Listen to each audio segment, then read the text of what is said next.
Hello, awesomes! So, ngayong araw, meron naman akong experiment ulit sa sanlaan. Okay, may mga nagtatanong kasi kung nasasanla daw ba yung relo. Well, merong mga sanlaan po na nagsasanla or nag-a-appraise ng relo, especially si Buana. So, try ko kasi dadalhin ko doon yung aking Omega watch na constellation. So, tignan natin kung magkano yung appraisal. And tignan natin kung may sasanla ko na rin siya ng tuluyan para makakuha tayo ng pod ticket sa kanila para may ipakita ko sa inyo. So, titingnan ko kung itutuloy ko na rin siyang isanla. So, dadalhin ko yung aking Omega watch na Cebuana Louis. And then, babalitaan ko kayo mamaya. See you!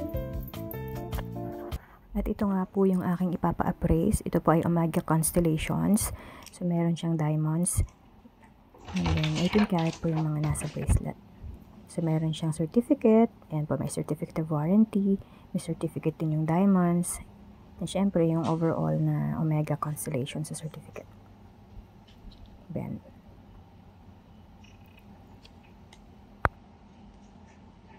At ito nga po yung certificate ng mga precious stones o ng diamonds. So, meron siyang 12 na diamond titus. And then, 0.10 carat of diamonds siya. And then, VVS clarity or very, very slightly included. At ang mga diamonds po ay in color G. At yan naman po yung international warranty. Yung mga certificates po na to ay nagpapatunay lang na talagang legit na Omega po ang relong to. So, ito po ay Omega Constellations na watch. Ayan, alis po muna kami mga awesomes at babalitaan ko kayo mamaya kung saan ko nasanla or magkano ang appraise ng Omega watch at kung saang sanglaan ito. So, balitaan ko kayo mamaya kung nasanla na nga natin yung Omega watch, magkano at saang sanglaan. Pasakay na kami sa sasakyan. See you later! At ayan po, dadalhin ko na tong relo kung pwede siya sa ibang sanglaan, ipa-appraise o isanla. Pero syempre, priority natin yung Cebuana Louis kasi narinig ko yun nga po yung tumatanggap ng mga relo. Pasensya na po sa mga manok. Bago nga po pala ako pumunta ng Cebuana Louis, nagtanong din po ako sa Palawan at syempre sa M. Louis, pero hindi pa po sila nag-a-appraise ng relo. Fast forward po tayo, dito na po tayo sa Cebuana Louis. Hindi po kasi tumatanggap ang ibang sanglaan ng relo. So, dito na po talaga tayo mag-appraise or isanla na rin. Para po sa points and discounts ang card na yan. At fast forward, syempre po, ayan, kaya mayroon pong papel na yan dahil nga po, itutuloy na natin isasanla ang relo. Meaning po na-appraise na and na-approve na. At syempre, pasok na pasok po siya sa standard ng Cebuana Louis. Para ito ay mabigyan ng pawnable value or loanable value or loanable amount. At ayan po, syempre kasama ng relo ay ibibigay ko rin to or kailangan din nilang makuha yung mga certificates. Opo, minus yung interest na po, sir. Tsaka 5 peso charge. Sana inano. At ayan na nga po.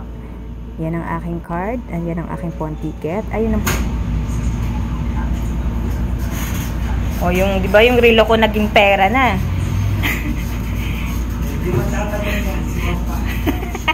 Ayan po, baka naman iniisip nyo puro sanla lang ako. Syempre po, meron din po tayong pagtutubos. So, andito ako sa M. Louis para po magtubos naman ang aking naisanla dito. Ito po yung aking quintas na 18 karat gold. Ayan po. At syempre, nag-renew na rin po ako ng mga naisanla kong alaas sa kanila. So, may pagtutubos, meron din pong pag-renew. Yun nga po pala, kapag kayo po irregular customer na nila o kayo po irregular pony nila at saka hindi po kayo nagpaparimata, mataas po lagi ang pag-appraise nila sa jewelries nyo. Kaya ganun po dapat ang gawin. So tapos na kami galing sanglaan. Grocery time na po tayo.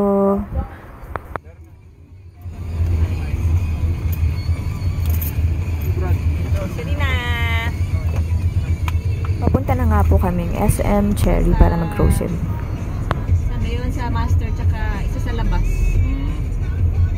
Kasi bago po kami mag-grocery, ayan yung ate ko nagaya muna na magzagu. So, konting kain dito sa food court ng SM Cherry. So, ako pinili ko yung taho pearl shake at saka asado. Siopaw, syempre. And syempre itong mga anak ko may kanya-kanya ring type kainin. So, yun na nga. Kumain muna kami. Ganyan po yung reaction niya kasi akala niya po picture lang. Yung pala video na. Yan nga po pala, gusto kong isingit yung pagpunta namin sa Smoke Emission Center. So alam nyo naman po, ang isa sa requirements ng pag-renew ng registration ng ating mga sasakyan ay ang smoke emission test. So meron kaming schedule. Actually, hindi naman talaga siya schedule, kundi walk-in lang talaga din. Pero bumalik lang kami kasi Sunday nung unang punta namin doon. So ayan, papunta na po kami. Ayan na nga si STM. Ito po yung Smoke Emission Center dito sa Marikina.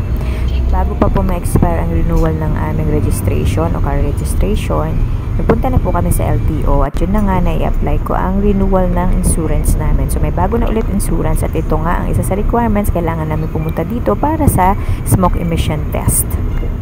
Yan po ang ilan sa mga kaganapan dito sa STM Marikina. Yung po mga nakaupo na yan, nakapila po sila para naman sa mga motor nila nasasalang. Yan po, grabe, tirik na tirik ang araw. So, kailangan natin smoke emission dito sa may STM PMVIC, Motor Vehicle Inspection Center.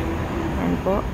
Para makakuha na or makuha ko na ang aking renewal or mabayaran ko na yung full payment ko sa LTO. So, kailangan ko pong matapos ang smoke emission ng aking sasakyan, ng aming sasakyan. So, ayan, nakapila na po doon yung sasakyan namin. Hindi ko na alam kung nasaan na siya. Pero anyway, sige, dito lang kami nag-aantay ng aming turn. Ayan, inaantay na lang namin yung matawag yung aming plate number para mag-pay dito sa office. Ayan, dyan po kayo magbabayad ng inyong fee para sa smoke emission. So, ayan, habang nag-aantay, meron namang TV dito para hindi po kayo naiinip.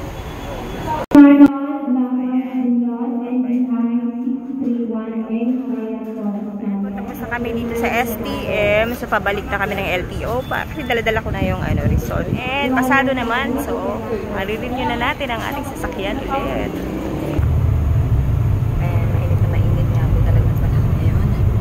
Pero ayan, pass po tayo lahat sa emission test.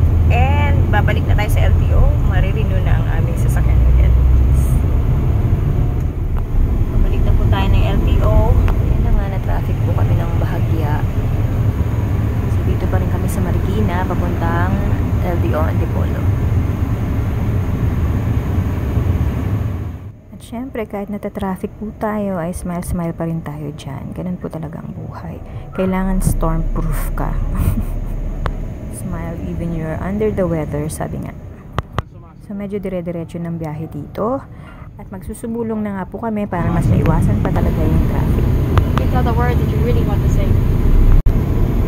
Sumulong na po kami para hindi sobrang traffic. Pero mukhang traffic dito. So, ayun na nga. Hindi ko na malayan. Dito na pala kami sa LTO. Punta muna kami sa stencil at kukunin ko yung insurance sa sasakyan. So, ayan, okay na ang ating stencil. Punta na tayo sa window para magbayad. Hindi naman kayo mabuboard. Ayan po, natapos na rin tayo dito sa LTO. So, naka-renew na po ang aming sasakyan. Yes! So, kami po ay mga, responsableng mga motorista. And ayan na po ang aking rehistro. Ayan. Ito po yung ating insurance. May bago na akong rehistro. May bagong rehistro ng ating sasakyan. So, thank you! Ayan, si Kuya Rolly. Hanapin nyo lang siya dito sa sa stencil to, Kuya, diba? Inspection. Sa inspection. Ayan. So, tapos na po kami sa LTO. Thank you, Kuya Rolly. Thank you. Thank you and see you next time. Thank you! Kailangan na namin umalis kasi uulan na. Mukhang malakas na ulan to. So, ayan po. Alis na kami. Tapos na kami dito sa LTO. Mas safe and protektado na sa daan. So, ayan, pauwi na po kami. Hindi ko na na-vlog kanina nung nagbayad ako kasi baka bawal. So, respeto na lang po baka syempre sa privacy ng mga nasa windows. Anyway, tapos na ulit. So, reload na ang aming sasakyan. At ayan po, dito na nga po kami. Malapit sa bahay namin. Kaya lang, naalala ko meron pala akong i-renew na alahas. Siyempre, dadaan muna tayo sa Cebuana WA. Para po hindi marimata yung ating mga alahas na nakasanla, siyempre po, obligasyon din natin na mag-renew ng kanyang interest. Unless tubusin nyo na po siya.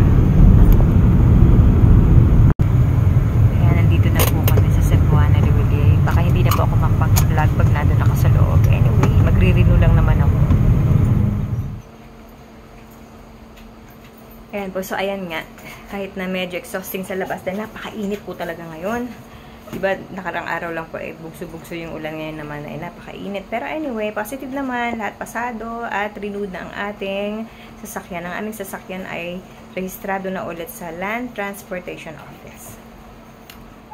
At nga pala, syempre po, nakapag-renew rin ako ng aking sanla sa Cebuana Lilier.